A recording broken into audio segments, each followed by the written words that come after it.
Welcome back to Meteorology Matters, where we like to break down complex weather topics. Yeah, trying to make them more accessible and give you some insights. Absolutely, into things you might not think about every day. That's right. And today we're diving into the world of hurricane hunters. Ah, yes. The brave souls who fly right into the heart of the storms. I mean, talk about a tough job, right? Right. I can't think of many things scarier than that. It's pretty intense. Yeah, I mean, facing those hurricane force winds, torrential rain, even the threat of lightning strikes. And they're doing all of that to help forecasters predict a storm's path and intensity, right? That's exactly right. So they're not just, adventurers or thrill seekers. They're playing this vital role in keeping all of us safe. Absolutely. Their data can improve forecasts by as much as 10%, which has a huge impact on everything from evacuation decisions to emergency response. Wow, 10%. It doesn't sound like a lot, but when we're talking about a hurricane, that could mean saving lives and preventing billions of dollars in damage. Exactly. It could mean giving a coastal community an extra few hours to prepare or helping emergency services allocate resources more effectively. Okay, so these hurricane hunters are clearly essential, but I understand there are some serious challenges that are kind of threatening their ability to do their jobs effectively. Yeah, unfortunately, that's the case. The demand for their missions has just skyrocketed in recent years, but the resources to support them haven't kept pace. So more missions, but fewer resources. That sounds like a recipe for disaster. It's a growing concern, and it's impacting both the National Oceanic and Atmospheric Administration, NOAA for short, and the U.S. Air Force, who both operate hurricane hunter programs. Got it. And what are some of the key factors that are contributing to this problem? Well, one major issue is the aging aircraft in NOAA's fleet. Some of these planes date back to the 1970s. Wow, the 70s, that's even older than some of our listeners. That's pretty incredible that they're still flying at all, let alone into hurricanes. It is remarkable, but it also poses significant challenges. Older planes require more frequent maintenance, which means they're more likely to be grounded when they're needed most. So they're not always available to fly missions, which means gaps in the data. Exactly. And even when these older planes are operational, they often lack the advanced technology that's available on the Air Force's newer aircraft. So that limits their data collection capabilities. So it's a double whammy, fewer planes available, and those that are flying aren't as efficient as they could be. That's a great way to put it, and it highlights the urgent need for NOAA to modernize its fleet. And are there any plans in place to upgrade those planes? Yes. Thankfully, NOAA has a plan to replace its aging fleet with 6 new aircraft. 2 of those will be high-altitude Gulfstream jets, which should significantly enhance their data collection at those heights. That sounds promising. So problem solved, right? Well, not quite funding for the remaining 4 aircraft. The workhorse C-130Js is still up in the air, so to speak. Oh no, not another funding roadblock. It's incredible how often a lack of funding seems to hold back these vital scientific programs. It's a recurring theme, unfortunately, and it underscores the need for continued advocacy and public support for hurricane hunter programs. Right, because without those C-130Js, even with the new jets, there will still be a significant gap in data collection during hurricane season. Exactly, and we need as much data as possible to ensure accurate and timely forecasts, especially as we see these increasingly unpredictable weather patterns. For sure. Okay, so aging aircraft are one piece of the puzzle. What other challenges are these hurricane hunter crews facing? Well, another major hurdle is staffing shortages impacting both pilots and maintenance crews. So it's not just about having enough planes, it's also about having enough qualified people to fly and maintain them. Precisely, and this shortage is leading to burnout among existing crews who are often stretched thin, working long hours, and facing increased pressure to meet mission demands. And I imagine those staffing shortages are only exacerbated by the aging aircraft, creating a sort of vicious cycle. You hit the nail on the head. The more time those older planes spend in maintenance, the more pressure it puts on the crews, and the harder it is to recruit and retain skilled personnel. Right. Who wants to sign up for a job where you're constantly playing catch up and dealing with equipment failures? It's a real concern, and it's not just hypothetical. There have been several instances in recent years where missions had to be canceled or delayed due to staffing shortages. Wow. So these shortages are having a real-world impact, potentially compromising the data needed for accurate forecasts. Exactly, and that brings us to another critical issue, communication. Communication, you mean, between the hurricane hunter crews and the forecasters on the ground? That's part of it, but I'm also referring to communication at a higher level between the leadership of NOAA and the Air Force. So they're not effectively coordinating their efforts? There seems to be a lack of communication and collaboration, which can lead to inefficiencies and missed opportunities. It's like trying to run a marathon with two different sets of running shoes. That's a great analogy. You need both organizations to be on the same page, sharing information, coordinating resources, and working towards a common goal. But it sounds like they're operating in silos, each focused on their own priorities rather than the bigger picture. That's a major concern, and it's particularly worrisome in light of the other challenges we've discussed. Aging aircraft, staffing shortages, increasing mission demands. It all adds up to a system that's under immense strain. So we've got aging planes on one side, staffing issues on the other, and a communication breakdown right in the middle. It sounds like hurricane hunters are facing an uphill battle. It's a challenging situation, no doubt, but before we delve further into those challenges, let's take a moment to acknowledge the incredible work these individuals do, often putting their lives on the line to gather data that helps keep us all safe. Yeah, it's easy to get caught up in, the technical details and logistical hurdles, but we can't forget about the human element of this story. Exactly. These are highly skilled and dedicated professionals facing incredible risks to fulfill their mission. Well said. Now, for our listeners who want to learn more about meteorology and the incredible work of hurricane hunters, be sure to follow meteorologist Rob Jones on Instagram, meteorologist on TikTok, TV meteorologist, and on YouTube, follow Rob Jones Hurricane. We can also find the Meteorology Matters podcast playlist. Great resources, and in the next part of our discussion, we'll explore the implications of these challenges and what's being done or not being done to address them. So stay tuned as we continue our deep dives into the world of hurricane hunters here on Meteorology Matters. Right back after the break. Welcome back to Meteorology Matters. We've been exploring these challenges that hurricane hunters are facing, from aging aircraft to staffing shortages and communication breakdowns. Yeah, it's a really complex situation with no easy answers, but what makes this even more concerning is how these challenges impact our ability to forecast and prepare for hurricanes. Right, because ultimately the data that they collect is like the foundation of those hurricane models that we see on the news. The swirling graphics that tell us where the storm's headed. Exactly. And when missions are missed or delayed because of these challenges, it creates gaps in the data, and those gaps can translate into less certainty in the forecast. So it's not just about knowing if a hurricane is coming. It's about knowing where it's going to hit and how strong it will be when it gets there. Precisely. And that level of detail is critical for making informed decisions about evacuations, emergency response, resource allocation. Okay, so less certainty in the forecast. What does that actually mean for, someone living in a hurricane-prone area? Okay, so imagine a scenario where a hurricane is bearing down on the coast with complete data forecasters, might be able to pinpoint the landfall location with a high degree of confidence. They might issue an evacuation order for a 50-mile stretch of coastline. Got it. So they know where it's going to hit, so they get people out of harm's way in that specific area. But what happens when that data is incomplete? Well, if there are significant gaps in the data because hurricane hunter missions were missed or delayed, those forecasters might not be as certain about the landfall location. So to be safe, they might have to issue a much wider evacuation order, maybe 100 miles instead of 50. Yeah, double the evacuation zone. That would create chaos. Absolutely. You suddenly have twice as many people trying to evacuate, clogging highways, putting a strain on shelters and resources, and all because of a lack of data. Yeah, it's a domino effect, all stemming from those challenges we've been discussing. Yeah. And it's not just about the inconvenience, it's about people's lives and livelihoods. Exactly. Think about the economic impact. Businesses have to shut down people, lose wages, tourism takes a hit, and the longer the uncertainty lingers, the greater that economic disruption becomes. Right. And let's not forget about the emotional toll, too. Evacuations are stressful enough as it is. But imagine the added anxiety and uncertainty of not knowing if you really need to leave your home. It's a significant psychological burden, and that's why these hurricane hunter challenges are so critical.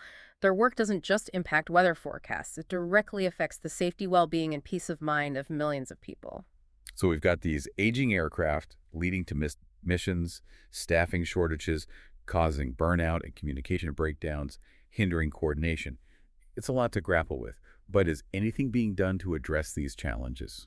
Well, as we mentioned earlier, NOAA is taking steps to modernize its fleet. Those new Gulfstream jets will be a significant upgrade for their high-altitude missions, providing more detailed data about the upper levels of hurricanes. Okay, so new planes are coming. That's a step in the right direction. But will it be enough to solve the problem? It's a crucial step, but it's not a magic bullet. Remember, funding for those C-130J aircraft is still uncertain, and even with new planes, those staffing shortages and communication issues won't just disappear. Right, those underlying problems need to be addressed as well. It sounds like there needs to be a more holistic approach, a strategy that goes beyond just replacing planes. Yep. Exactly. It's about recognizing that hurricane hunters are facing a multifaceted challenge that requires a multifaceted solution. So what would that solution look like? What needs to happen to ensure that these vital missions can continue? Well, first and foremost, we need to address the funding issues. Those C-130Js are essential for gathering data within the storm itself, so securing funding for those aircraft is critical.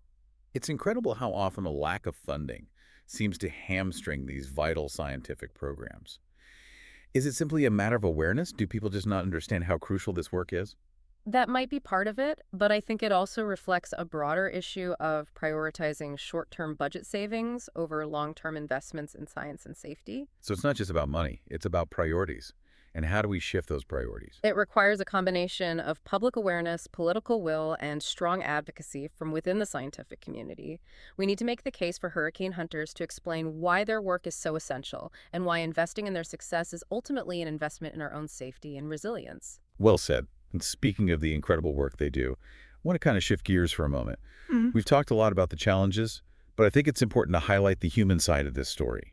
I mean, flying into a hurricane, that takes a special kind of courage. It absolutely does. These individuals are facing extreme conditions, risking their lives to gather data that helps protect us all. They are true heroes. I'm curious, what kind of training do these hurricane hunters go through to prepare for such a demanding and dangerous job? The training is rigorous for pilots. It involves countless hours of simulator training, learning to handle their aircraft in the most extreme weather scenarios imaginable. They need to be able to react quickly and decisively under immense pressure. And what about the rest of the crew, the meteorologists, the engineers, the technicians who are responsible for collecting and transmitting the data? They undergo extensive training as well, both individually and as a team. They need to be experts in their respective fields, but they also need to be adaptable, resilient, and able to work effectively under incredibly stressful conditions. It sounds like the ultimate test of skill and teamwork. They're not just flying into a hurricane, they're operating a sophisticated mobile laboratory in the midst of chaos. That's a great way to put it, and they're doing it with a level of precision and professionalism that is truly remarkable. Okay, so we've established that these are highly skilled, incredibly brave individuals facing these mounting challenges.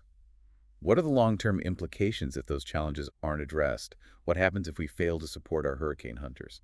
That's where things get really concerning if we can't support them, if they can't do their jobs effectively.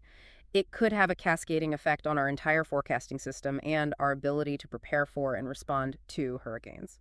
Okay, walk me through that. Paint a picture of what could happen. Well, as we've discussed, less data means less certainty in forecasts that could lead to wider evacuation zones, creating more disruption and economic losses. It could lead to emergency services being stretched thin, unable to respond effectively to the areas of greatest need. And that's just the immediate impact. What about the long-term consequences? In the long run, it could erode public trust in weather forecasts and warnings. Imagine a scenario where repeated inaccuracies lead to people questioning the reliability of forecasts. Oh, wow. People might start ignoring warnings altogether, thinking they're not accurate. That could lead to people staying put when they should be evacuating. Exactly, and that could have catastrophic consequences. We could see a situation where people become complacent, even in the face of a major hurricane threat. So we're not just talking about weather data here. We're talking about public safety risk perception and the credibility of our entire warning system. It's about ensuring that people trust the information they're receiving so they can make informed decisions about their safety and well-being. You've hit the nail on the head, and that's why it's so important to address these hurricane hunter challenges now before the situation deteriorates further. Okay, enough doom and gloom for one episode. Let's shift gears slightly before we wrap up.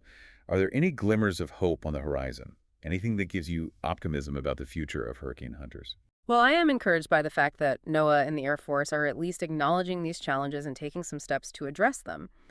The new planes are a positive development, and hopefully the funding for those C-130Js will come through. Yeah, it's a start, but it feels like we need a more fundamental shift in thinking. I agree. We need to move beyond simply reacting to problems and start proactively investing in the future of hurricane hunters. That means not only funding new aircraft, but also supporting research and development of new technologies, exploring innovative approaches to data collection and analysis, and attracting and retaining the best and brightest talent. So thinking outside the box, pushing the boundaries of what's possible. It's about seeing hurricane hunters not just as data collectors, but as pioneers, as innovators, as essential partners in our quest to understand and prepare for hurricanes. Well said. And perhaps most importantly, it's about recognizing that their work is not just about science and technology, it's about people. It's about protecting lives, safeguarding communities, and building a more resilient future for us all. We've covered a lot of ground in this episode, from the technical details of aircraft and data collection to the broader implications for public safety and trust.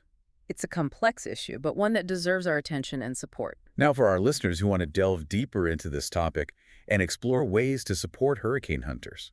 Be sure to follow meteorologist Rob Jones on Instagram, meteorologist on TikTok, TV meteorologist, and on YouTube, follow Rob Jones Hurricane, where you can also find the Meteorology Matters podcast playlist. And join us for the final part of our discussion, where we'll explore some potential solutions and what you can do to help ensure that these unsung heroes have the resources they need to continue their vital mission. Welcome back to Meteorology Matters. We've been taking a look at all the challenges facing hurricane hunters these days. Yeah, those brave folks who fly right into the storms to get the data we need for our forecasts. Exactly. And we've talked about what could happen if we don't address those challenges. Like forecasts becoming less accurate and wider evacuation zones. Economic disruption, all kinds of things, and even people losing trust in those warning systems. Yeah, it's a little bit of a scary picture. It is. But, before we get too worried, I think we should talk about solutions. Yeah, because even though there are big hurdles to overcome, there are ways we can make sure those hurricane hunters can keep doing their vital work. Definitely, and we touched on this in the last part, but you need a more comprehensive approach, not just swapping out old planes for new ones. Right, it's about getting to the root of the problem. Exactly, addressing those underlying systemic issues that are holding them back. And one of those root causes you mentioned was the lack of communication and coordination between the National Oceanic Atmosphere Administration and the U.S. Air Force. It's a huge problem right now. It seems like those two groups are working in silos, each focused on their own to-do list instead of the bigger picture. So you have NOAA with their aging fleet and the Air Force working on communication upgrades, but they're not really talking to each other or coordinating their efforts. Right, and that can lead to a lot of wasted effort and missed opportunities. It's like there's ships passing in the night, each one not knowing where the other is headed. Yeah, a good analogy. And it's especially concerning when you think about how urgent this situation is, with hurricanes becoming more frequent and more intense. So how do we fix this? How do we get those two organizations working together towards the same goal? Well, it starts with leadership. We need people at the top of both NOAA and the Air Force talking to each other and making sure they're on the same page. So get those leaders in a room together, hash out a plan. Exactly. And it can't just be a one-time thing. There needs to be a system for regular communication, maybe a dedicated committee or task force that focuses specifically on the needs of hurricane hunters. So a team that makes sure everyone is working together, sharing resources, and focused on the same goals. Yeah, a unified front.